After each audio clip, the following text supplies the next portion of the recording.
이 시간 우리에게 주신 하나님의 말씀 시편 119편 49절에서 56절까지의 말씀을 한 절씩 함께 교독하겠습니다.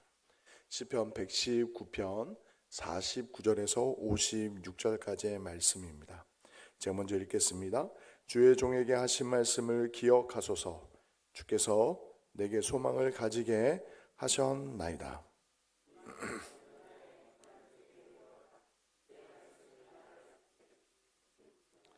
교만한 자들이 나를 심히 조롱하였어도 나는 주의 법을 떠나지 아니하였나이다.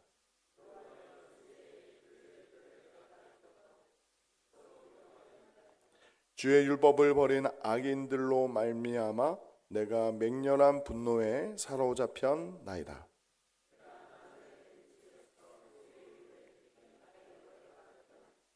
여호와여, 내가 밤에 주의 이름을 기억하고 주의 법을 지켰나이다.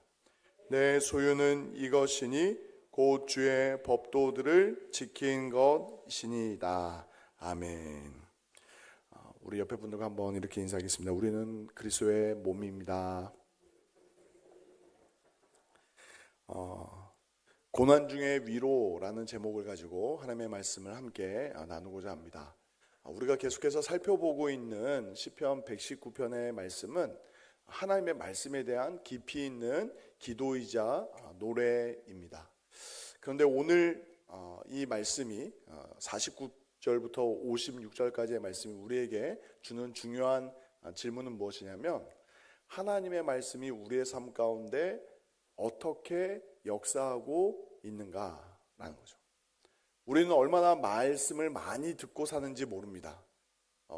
주일날 나와서 예배를 드리면서 말씀을 듣는 것뿐만 아니라 또한 이렇게 3일 저녁에 나와서 수요 기도회로 말씀을 듣는 것으로 부족하지 않고 부족해서 또 매일 기독교 방송이나 또 기독교 유튜브를 통해서 우리가 얼마나 수없이 많은 말씀들을 듣고 사는지 모릅니다. 또 어떤 분들은 성경을 필사를 하시기도 하고 암송을 하시기도 하고 또한 여러 가지 방법들로 말씀을 가까이 하며 살아갑니다. 그런데 이 말씀을 가까이 하는 것과 더불어서 더 중요한 질문이 있는데 무엇이냐면, 물론 내용과 형식에 대한 충돌의 문제일 수도 있지만 말씀을 그렇게 수없이 가까이 하면서 우리 스스로에게 질문해야 되는 것은 무엇이냐면, 그 말씀이 오늘 나에게 어떻게 역사하고 있는가. 단순히 말씀을 읽느라고 또 듣느라고 쓰느라고 많은 시간을 보내는 것도 하나님께서 우리에게 주신 특별한 은혜이지만, 그것을 넘어서서 그 듣고 쓰고 읽었던 그 말씀들이, 외웠던 그 말씀들이 여러분들의 삶을 어떻게 이끌어가고 있는가라는 이 질문 앞에 오늘 본문은 말씀이 우리의 삶 가운데 어떻게 구체적으로 역사하는지를 여러 가지 중요한 단어들을 통해서 설명하고 있습니다. 특별히 밤으로 표현되는 깊은 인생의 고난 속에서 하나님의 말씀이 우리의 삶 가운데 구체적으로 어떻게 역사하시는가. 작동이라는 표현보다는 역사라는 표현을 저는 더 좋아하는데, 하나님의 말씀 속에서 우리 가운데 일하시는데, 역사하시는데 어떠한 방법으로 일하시는가를 생각하면서 하나님의 말씀을 함께 나누고자 합니다. 그런 의미에서 49절 말씀 우리 한 목소리로 같이 한번 읽어보겠습니다. 시작. 주의 종에게 하신 말씀을 기억하소서. 주께서 내게 소망을 가지게 하셨나이다. 아멘. 먼저 이 하나님의 말씀 우리 가운데 어떻게 일하시는가에 대한 부분에서 생각할 때에 시인이 제안하는 49절부터 56절까지 이 기억하다라는 단어가 명령어로 형태로 기억하소서라는 간청과 이 기도의 내용으로 여러 번 반복되어 있는데, 이 기억이 어떻게 우리 가운데 적용될 수 있는가. 그런데 한번 이런 생각해 보셨습니까? 하나님이 기억하셔야 될 분입니까? 우리가 잘 아시는 대로, 여러분들이 잘 아시는 대로 하나님은 전지전능하신, 모든 것을 다 아시고 기억하시는 분인데, 그 하나님께 하나님 기억하소서라고 기도하고 있습니다. 하나님은 단 한 번도 우리 한 사람 한 사람을 그 불꽃 같은 눈동자에서 떠나 보내신 적도 없고, 또 우리에게 하신 그 약속의 말씀들을 천지가 없어질지언정 1.1획도 떨어지지 않게 반드시 지키시는 신실하신 하나님인데, 그 하나님께 이 시인이 기억해 달라, 기억하소서라고 기도하는 이유는 무엇일까요? 그런데 그 말씀을 성경 전체의 교훈 속에서 생각해 본다면, 이 기억의 주체는 겉으로 볼 때는, 문자적으로 볼 때는 하나님이셔야 되는 것처럼 보이지만, 실상은 하나님이 우리로 하여금 먼저 우리 가운데 말씀으로 역사하게 하실 때에 하나님의 약속하신 말씀을 기억하게 하셨습니다. 기억하게 하셨습니다. 하나님 기억하소서, 주의 종에게 하신 말씀을 기억하소서라고 이렇게 이 시인이 기도할 수 있는 것은 역설적으로 하나님이 그 기억을 잊어버렸던 것이 아니라 하나님의 의도대로 이 주의 종인 하나님의 사람이 하나님의 약속하신 말씀을 기억하고 그 말씀에, 그 신실하신 언약의 말씀에 의지하여 하나님께 기도했다라는 거죠. 우리는 신구약 성경을 볼 때 많은 하나님의 기억의 장치들, 다른 말로 표현하면 은혜의 수단들을 보게 됩니다. 구약의 성도들은 무엇으로 하나님의 크신 은혜와 사랑, 그 신실하신 약속을 기억했습니까? 대표적으로 절기들이죠. 절기. 유월절, 초막절과 같은 절기들. 그 절기 속에서 애굽 땅 종되었던 곳에서 그 백성 이스라엘을 하나님이 크신 권능으로 인도하여 내셨고, 그 역사만을 기억한 것이 아니라 그 역사 속에서 하나님이 그 하나님의 백성에게 약속하셨던 그 모든 말씀들을 기억하게 하셨습니다. 신약의 백성들에게, 신약의 예수 그리스도 안에서 하나님의 백성으로 부르심을 받은 우리들에게 허락하신 기억의 중요한 장치들이 무엇입니까? 대표적으로 성례죠. 성례. 하나님의 약속하신 말씀과 더불어서 성례는 하나님께서 우리에게 주신 은혜를 베푸시는 은혜의 수단인데, 우리가 성찬식을 참여할 때에 주의 살과 피를 함께 나누면서 우리가 무엇을 기억하는 것입니까? 주님께서 우리에게 베푸신 놀라운 그 구원의 은혜, 십자가의 사랑, 또한 그 약속하신 말씀대로 그 말씀으로 우리 가운데 임재하시며 우리 가운데 역사하시는 하나님을 그 성례 가운데 기억하는 거죠. 기억하는 거죠. 시인이 주의 종들에게 하신 말씀을 기억하소서라고 기도할 수 있었던 것은 하나님의 신실하심을 알고 있기 때문에, 믿고 있기 때문에 기도하고 있습니다. 이사야 62장 6절과 7절 말씀에 보면, 예루살렘이여 내가 너의 성벽 위에 파수꾼을 세우고 그들로 하여금 주야로 계속 잠잠하지 않게 하였느니라.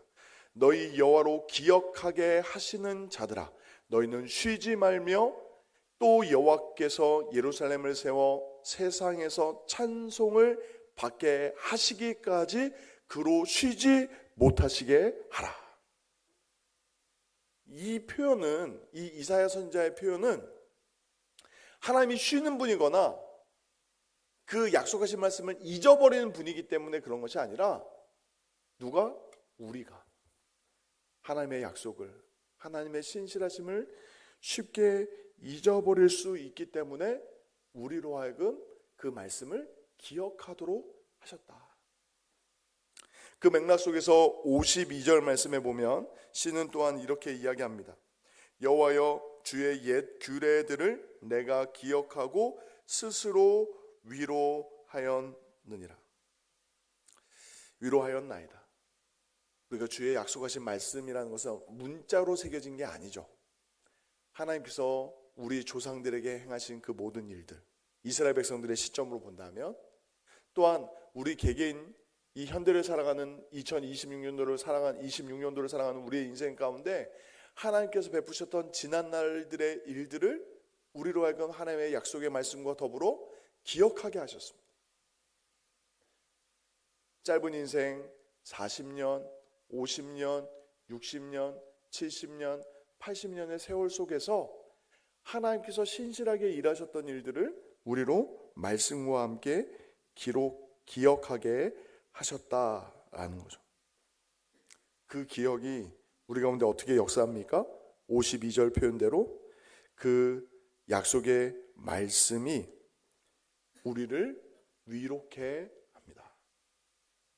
우리가 언뜻 생각할 때에 우리가 기도했던 모든 일들이 우리의 현실 가운데 이루어짐으로 말미암아 우리가 위로받고 격려받을 때도 있습니다.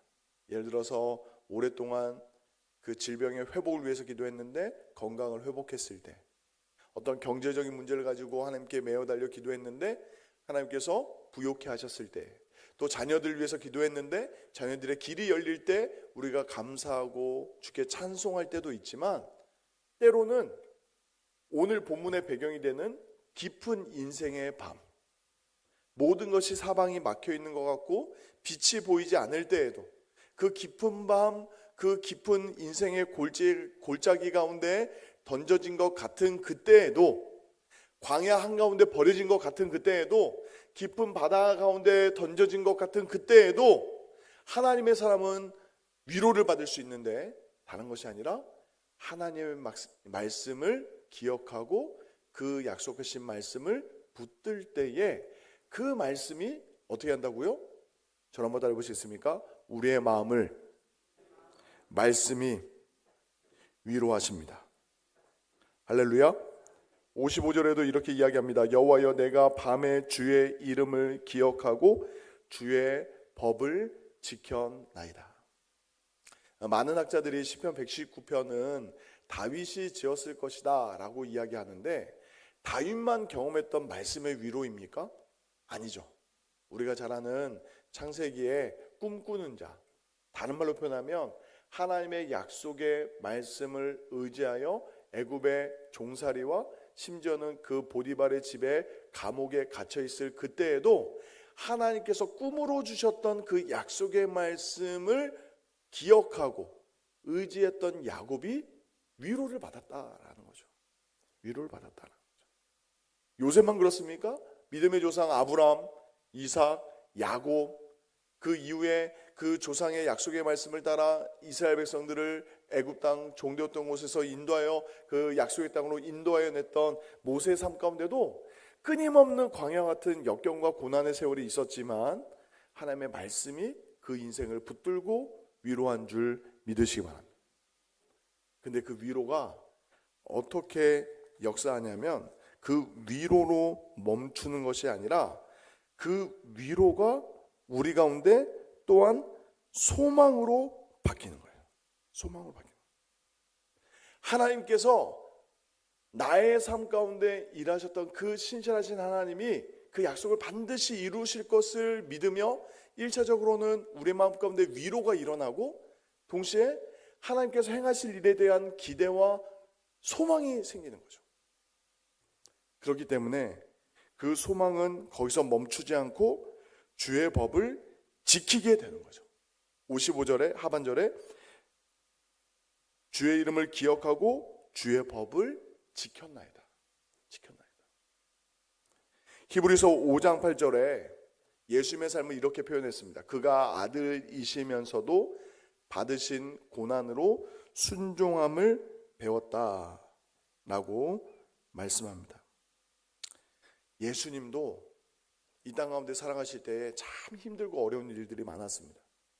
마지막에는 그 극한의 어려움, 그 십자가를 견딜 수 있었던 것은 그 약속하신 말씀을 주님께서도 기억하시고 그 마음에 하나님의 신실하심을 끝까지 의지함으로 그 고단을 믿음으로 순종하실 수 있었던 거예요. 하박국 2장 3절에 이 묵시는 정한 때가 있나니 비록 더딜지라도 기다리라, 지체되지 않고 반드시 응하리라 라고 하나님이 하박국 선지자에게 약속의 말씀을 주셨는데, 그 남유다가 다 무너져가는 그때에 그 하나님을 경외하지 않는 그 바벨론에 의해서 짓밟히는, 도무지 이해하고 납득이 되지 않는 그 상황 속에서 하나님을 향하여 강력하게 부르짖는 그 하박국에게 하나님이 주신 위로는 다른 것이 아니라 약속의 말씀이었습니다. 하나님의 정하신 때, 하나님께서 정하신 뜻, 하나님의 그 역사의 모든 섭리를 우리가 다 이해하지 못할지라도 우리는 언제 어떻게 위로를 받을 수 있습니까? 우리의 기대와 소망이 다 무너지고 우리의 뜻하고 계획한 모든 일이 다 흩어지고 깨지고 산산조각 나는 것 같을지라도, 심지어 우리의 육신의 장막이 다 무너져 이 땅 가운데 소망이 다 끊어진 것 같은 그때에도 우리는 세상이 경험하지 못하는 위로를 경험할 수 있는데, 그것은 다름 아닌 하나님의 말씀이 우리 가운데 있기 때문입니다. 그 말씀을 기억하고 또한 그 말씀으로 인하여 위로를 받고 소망하며 또한 약속의 말씀을 따라 순종하며 살아갈 수 있는 거룩한 주의 백성들이 되시기를 예수님의 이름으로 축원드립니다. 그런데 이 시는 여기에서 기억하고 위로받고 소망하고 순종하는 삶에만 멈추는 것이 아니라 더 급진적으로 우리에게 도전하는데, 50절 말씀에 보면 이 말씀은 나의 고난 중에 위로라, 주의 말씀이 나를 살리셨기 때문이라 말씀하고, 54절에서는 내가 나그네 된 집에서 주의 율례들이 나의 노래가 되었나이다 라고 이야기하고 있습니다. 그냥 위로받고 소망 중에 믿음을 따라 힘겹지만 살아가는, 겨우겨우 이겨내는 삶이 아니라 하나님의 말씀은 한 걸음 더 나아가서 우리에게 찬송하게 하는 놀라운 능력이 임하는 줄 믿으시기 바랍니다. 제가 앞서 언급드린 요셉이 그 종살이 하면서 얼굴 인상 팍 찌부리고 하루하루 겨우겨우 버텨냈을까요? 전 그렇게 생각하지 않습니다. 다니엘이 억울하게 사자굴에 던져졌을 때에 정말 인생의 모든 짐을 다 진 것처럼 수심이 가득한 채로 그 어두컴컴한 그 굴에서 사자와 시간을 보냈을까요? 사도 바울이 그 마게도냐의 환상을 보고 하나님의 인도하심을 따라 그 유럽의 첫 발을 디뎠던 첫 도시 빌립보에서 억울하게 그 깊은 감옥에 던져졌을 때에 세상 모든 소망 끊어진 것처럼 밤잠을 못 이루고 겨우겨우 버텼습니까? 아니죠. 하나님의 사람들 가운데는 놀라운 그 역전의 힘이 있는데, 그것은 무엇이냐면 하나님의 말씀에 힘입어서 그 10년 가운데 노래가 터져 나오는 거예요. 노래가 터져 나오는 거예요. 감사를 뛰어넘은 하나님을 향한 감격과 찬양이 그 10년 가운데 넘치는 거죠.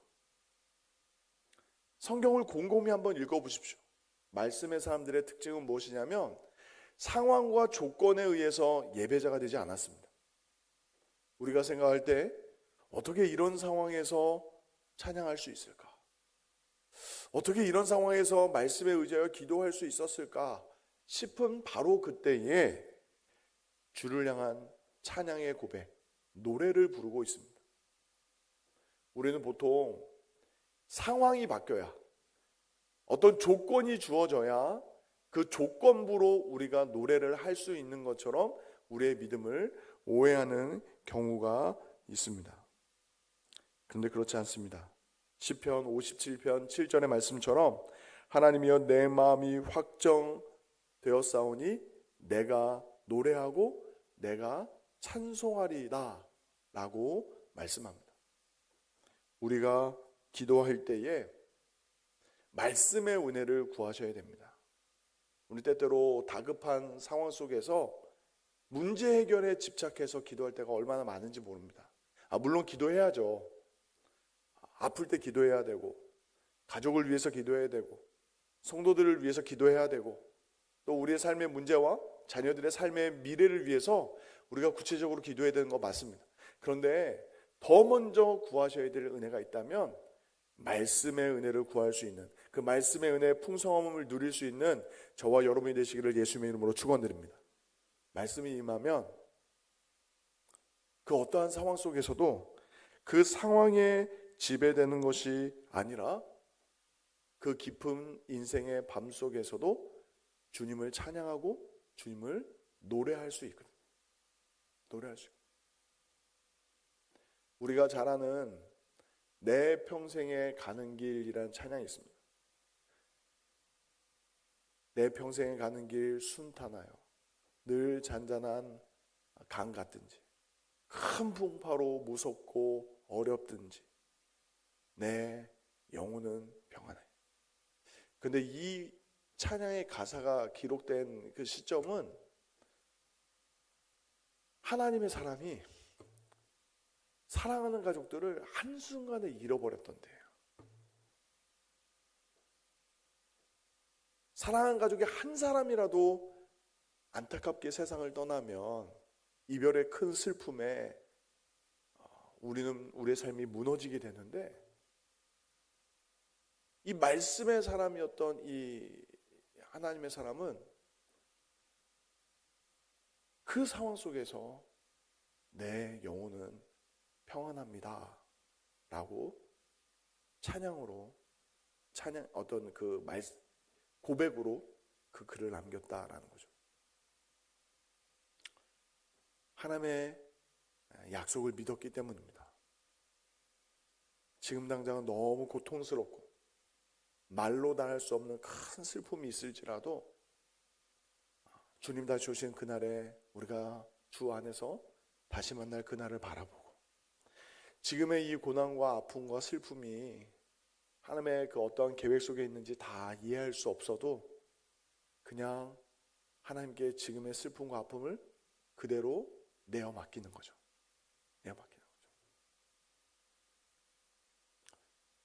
우리가 잘 아는 손양원 목사님도 그 두 아들을 한순간에 너무나 안타깝게 떠나보냈음에도 불구하고 감사의 기도를 올릴 수 있었던 것은 그 목사님이 미쳤기 때문이 아니라 하나님의 약속을 끝까지 붙들었기 때문입니다. 바라건대 제가 우리 성도님들의 모든 삶과 아픔과 고통을 다 헤아릴 수 없지만 말씀에 의지해서 정말 권면해 드립니다. 말씀에 힘입어 그 어떠한 상황 속에서도 마음의 찬양을, 노래를 잃어버리지 않는 은혜가 있으시기를 예수님의 이름으로 축원드립니다. 말씀이 나를 살렸고 말씀은 나의 노래가 되었습니다. 고난은 여전히 있지만 나는 무너지지 않았습니다. 밤은 깊었지만 나는 침묵하지 않겠습니다. 나는 여전히 주를 노래하고 찬양하겠습니다 라는 이 시인의 고백이 우리의 삶이 되고 노래가 되기를 예수님의 이름으로 축원드립니다. 그리고 마지막으로 첫 번째가 기억이고 두 번째가 노래라는 단어라면, 세 번째 우리가 이 본문 속에서 기억해야 될 중요한 단어는 소유라는 단어입니다. 소유. 54절 말씀에 보면 56절 말씀에 보면 내 소유는 이것이니 곧 주의 법도들을 지킨 것이니이다 라고 이야기하고 있습니다. 이 소유의 개념이 뭘까요? 소유. 내 소유는 이것이니 주의 법도를 지킨 것이니이다. 세상에 우리가 이 땅을 살아가면서 하나님께 받아야 될 많은 수많은 복들이 있습니다. 건강의 복도 받아야 되고, 또 지혜의 복도 받아야 되고, 또 사업과 또 학업의 형통함도 하나님의 은혜로 받아야 되고, 또 그보다 앞서 가정의 화목함과 교회의 평안함도 정말 주의 은혜 가운데 누려야 될 복입니다. 그런데 지금 이 시인이 많은 하나님께서 주셨던 은혜들을 노래하면서도 특별히 내가 받았던 복, 내가 받았던 가장 큰 은혜를 이렇게 표현합니다.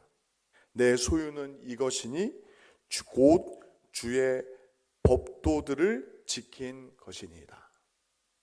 그런데 이 논리를 잘 이해하셔야 돼요. 우리가 너무나 익숙해져 버린 기복신앙의 기준에서 본다면 우리는 이 복과 소유의 개념을 어떻게 생각합니까? 내가 하나님의 말씀을 지켜 행했더니 하나님이 우리 가정에 복을 주셨다. 내지 우리가 하나님께서 기뻐하시는 그 사명들, 사역을 감당하러 말미암아 주님의 몸된 교회를 하나님께서 이렇게 부흥하셨다 등등의 하나님의 법을 지킨 것으로 인하여서 우리의 삶에 변화된 것들을 나열하기가 쉽습니다. 그런데 어떻게 보면 복의 본질을 이 시는 정확하게 꿰뚫고 있습니다. 무엇입니까? 복을 지킴으로 말미암아 얻어진 그 부가적인 결과들이 본질이 아니라 내가 그 생명의 말씀을 따라 지켜 행하는 것 자체가 나의 복입니다. 나의 소유입니다. 내 존재의 의미이고 자랑이고 영광입니다. 라고 이야기하는 거죠. 이게 납득이 되십니까? 아니, 우리가 생각하는 이제까지의 모든 논리는 하나님의 말씀대로 순종했더니 예수님을 믿었더니 복을 받았다 라는 것이 더 효과적인 전도의 방법이라고 우리는 늘 생각해 왔어요. 오늘 아내하고 밥을 먹으면서 그런 이야기 했습니다. 우리 교회에 정말 하나님의 특별한 은혜로 병든 자들이 낫기 시작하면 우리 교회가 부흥할까? 근데 그것은 하나님의 주권 안에 있는 것이고 하나님의 손 안에 있는 것이고 하나님이 우리에게 주신 복은 더 큰 복은 무엇입니까? 우리가 병이 낫든지 안 낫든지 우리가 형편이 나아지든지 여전히 가난하든지 우리 교회가 1000명, 10,000명, 10만 명이 되는 것이 중요한 것이 아니라 몇 명이든지 간에 단 한 명, 단 2명이라도 하나님의 말씀을 신실하게 지키고 주 예수 그리스도의 이름으로 함께 모여 예배할 수 있는 공동체라면 그것이 복의 본질인 줄 믿으시기 바랍니다. 하나님, 내 소유는 이것입니다. 곧 주의 법도들을 지킨 것입니다. 우리가 생각할 때는 한국교회의 영향력이 숫자가 어떤 전체적인 퍼센테이지가 줄어드는 것으로 인하여 위축되는 경향이 있습니다. 그런데 어떤 목사님의 어떤 강연 중에서 제가 공감했던 부분이 무엇이냐면 기독교 역사 가운데 다수였느냐 소수였느냐의 문제가 아니에요. 교회의 본질은 순도의 문제입니다. 순도. 깨끗함, 정결함, 거룩함. 정말 주님을 향한 그 사랑이 변하지 않는가. 성경에서 끊임없이 하나님께서 우리에게 요구하시는 것은 저를 한번 따라 보셨습니까? 나는 한 사람을 찾는다. 하나님의 말씀에 있는 그대로 반응하는 사람. 정말 하나님의 말씀을 생명처럼 여기는 사람. 하나님의 말씀이면 그의 삶과 인격과 그 모든 것을 내어 맡길 수 있는 그 한 사람. 내 소유는 이것이니 주의 법도들을 지킨 것입니다. 라고 그 삶으로 고백할 수 있는 한 사람을 주님은 지금도 찾고 계시는 줄 믿습니다. 말씀을 정리하겠습니다. 여러분들의 삶 가운데 말씀은 어떠한 어떤 비중을 갖고 계십니까? 하나님의 말씀이 여러분들의 삶 가운데 어떻게 역사하고 계십니까? 하나님의 그 약속의 말씀을 기억함으로 주께서 그 신실하게 우리의 삶 가운데 일하셨던 그 모든 역사들을 기억함으로 삶의 진정한 위로와 소망과 순종을 경험할 수 있는 거룩한 주의 백성들이 되시기를 예수님의 이름으로 축원드립니다. 힘들고 어려운 상황일지라도 내가 원하고 바라고 기도했던 그 뜻이 다 이루어지지 않은 것 같은 그때에도 말씀에 의지하여 심령 깊은 곳에서 진정한 고백과 찬양이 넘쳐날 수 있는 거룩한 주의 백성들이 되시기를 예수님의 이름으로 축원드립니다. 마지막으로 우리의 인생의 깊은 자랑과 영광은 다른 그 어떤 것이 아니라 어떤 비교적으로 상대적으로 얻어지는 그 만족감이 아니라 변하지 않는 그 생명의 말씀을 우리가 지켜 행할 수 있음에 우리의 형편과 상황을 뛰어넘는 감사와 찬양이, 그 영광스러운 기쁨이 넘쳐날 수 있는 은혜가 있기를 예수님의 이름으로